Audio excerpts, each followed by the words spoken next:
everyone. Today we're excited to introduce our project titled AI-powered mispayment detection tool. Going through the list of content, we're going to go through the introduction, problem statement, approach, background, methodology, dataset description, dataset pre-processing, data analysis, model selection, model evaluation interface, and finally with the conclusion. So imagine one missed loan payment. It might not seem like much, but for a bank or business, it can cause serious problems. Most current systems that check credit risk are slow and they're not always accurate. That's why we created the AI-powered mispayment detection tool, which is a smart system that helps predict who might miss the payments before it happens.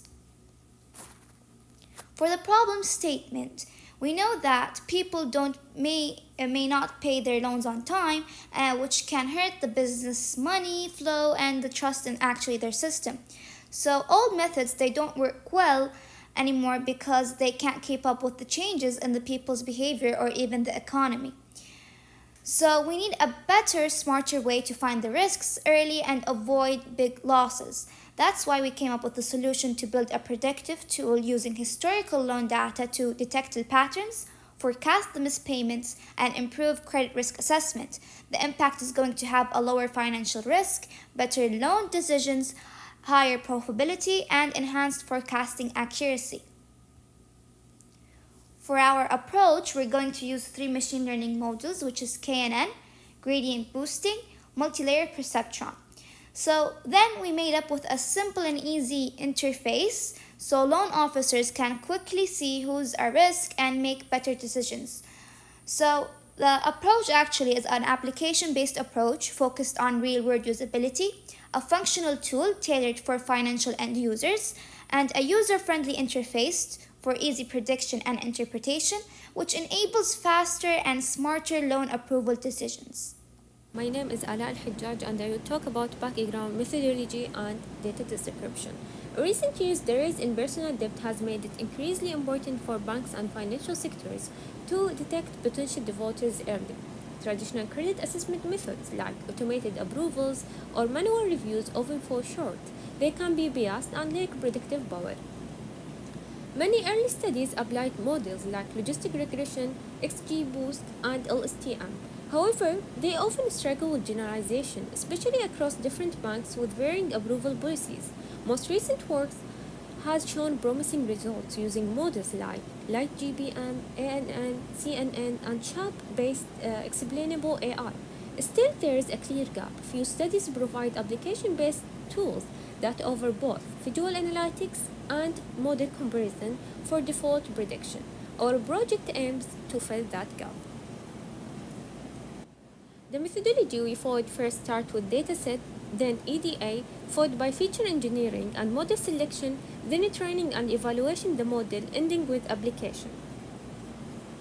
Worked with a financial dataset acquired from Coursera for predicting default risk, using 255,347 training and 109,435 tests as a test set.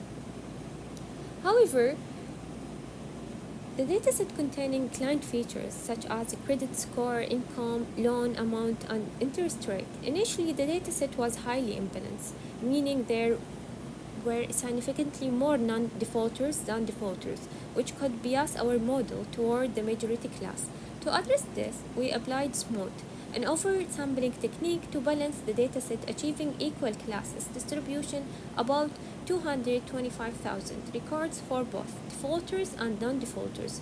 We also performed extensive reprocessing, including one-hot encoding for categorical features and dropping high credentiality columns like loan ID to prevent overfitting. Assalamu alaikum Fatima Joshi. To begin our exploratory analysis, we explored our numerical features, focusing on key variables like age and loan amount. From the describe function and box plot, we observed that both features follow a relatively symmetric distribution. For instance, the age of borrowers ranges from 18 to 69, which is consistent with the legal loan age. This suggests that the dataset reflects realistic borrowers' demographics. Loan amounts are also symmetrically distributed, with no extreme outliers, simplifying the pre-processing and indicating stable data quality. Next, we look at the target variables, whether a loan was defaulted or not. Originally, only around 12% of the records were defaulters, which caused a severe class imbalance. To address this, we used SMOT, which creates synthesis example of minority classes. After balancing, we now have equal representation around 225,000 records in each class. Moving to the categorical features like employment type, we applied 100 encoding during preprocessing. The distribution is relatively balanced across all categories, including full-time, part-time, and self-employed and unemployed individuals. This diversity helps the model to learn equally from all groups and prevent bias towards any single category. For outlier detection, we use both IQR method and boxplot. The result, no major outlier in key features like age and loan amount, so overall the data is excellent to shape for modeling. Next, we examined how features are related to each other using this correlation heat map. The good news is, no correlation is too strong. The highest is around minus 0.30 between age and default, meaning younger borrowers tend to default more. Finally, we explored which financial and demographical features are most linked to the defaults. In terms of employment type, the unemployment group had the highest default rate, followed by part-time and self-employed individual, and full-time workers had the lowest. For loan purposes, loans for businesses have slightly higher default rates than the others, for example, home loans. This helped us identify higher risk borrowers, provide for better risk management. And finally, looking at age, younger groups, especially 18 to 25, shows highest default rates, consistent with earlier correlation heat map. These insights help us to understand risk behaviors and will directly guide us in how we can train and evaluate our model. I'm going to talk about the model selection and implementation, the random forest. So here the random forest is an ensemble learning, also it's a machine learning technique that builds up multiple decision trees and combines their results to improve the prediction. Also it's very effective for handling large data sets, similar to ours that we're handling. It has both numerical and categorical features. Also it's very robust to noisy data and can naturally rank feature importance. Also they are often used in like credit scoring, customer segmentation, and fraud detection. As to the XG boost, it's short for extreme gradient boosting. Also, it's very highly efficient algorithm. It's designed for fast and to make accurate predictions. Also, it improves the model performance by correcting errors from previous trees. Also, it has kind of built-in regularization, where it reduces the overfitting and supports parallel processing. Also, it's very commonly used in such credit risk analysis. Then the decision tree. The decision trees are very simple, very powerful. It's kind of a baseline that we used. Also, it creates like kind of easy to understand paths that can handle both numerical and categorical data without extensive like preparation. Also, they are very commonly used in credit approval systems, in customer segmentation, and also risk assessment.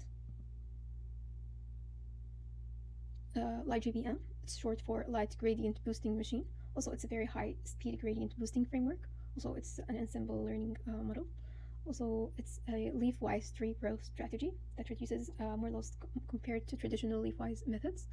Also, it's very known for its low memory requirement and rapid training speed. It's very popular for real-time fraud detection and such utilizations. So here is the code that we utilized. Here we used shared pipeline to generate an accuracy for 3 ensemble models, which are XGB, Boost, Random Forest, and Light GBM. We started by loading the dataset, then we dropped unnecessary features, like splitting feature and targets, to default and non-default ones. Then we identified the column types, and we used transformers for encoding like the categorical and numerical features. Then we pre-processed them. Then we evaluated them and did some train and test split. Also, we generated lastly the classification report for them. The decision tree code is very similar. We created a pipeline, an individual one this time. Also, there were we utilized some transformers for it. Also, there were some splitting for the data and some training. And also, classification report was generated at last. At last, the model evaluation. Random Forest had the best accuracy and best overall performance for our task, the prediction task. Decision tree had the highest F1 score for determining non-defaulters and defaulters correctly. Overall, they do have very similar performance, but Random Forest gave the best balance. Here, the visualization of the model's performance. The XG boost gave best area under the curve, accuracy, HEM, and Random Forest and Light GBM, while decision trees gave the least, which was 0.88. Also, we created some confusion matrix to determine the true positives, true negatives, best recall, best precision, and so on. So they gave us really good numbers. Here, overall and all, you can see here the recall in XGP boost was good. It produced like strong default predictions. Random forest had the highest in precision. Decision tree was the strongest in recall, where it captures many defaulters. Like JVM was very good in precision. Also here we created bar charts for having the accuracy and precision to see it visually. As we can see here, it's very similar. However, the random forest gave us the best balance for our intended task. Thank you. Hello everyone. So as the for interface demo, we build a simple interface that let the user to manipulate different features including age, credit score, employment, and so on. And eventually it allows the model to predict whether the user will repay or not, indicating the risk score and some tips. Also, we built a dashboard that provides us with information about the training data. Also, it provides us with the model performance and accuracy matrices like confusion matrix, accuracy, weighted average, and so on. And it provides us with the top 10 feature importance, also key feature insights, category distribution, and age insights. Our main finding revealed that better data quality, better model performance. Smart as a method to balance the proposed dataset helps in improving the model's reliability, leading to achieved realistic results. Unlike earlier models like MLB, KNN, and gradient boosting performed poorly due to the imbalanced dataset. Another finding related to the importance of pre-processing.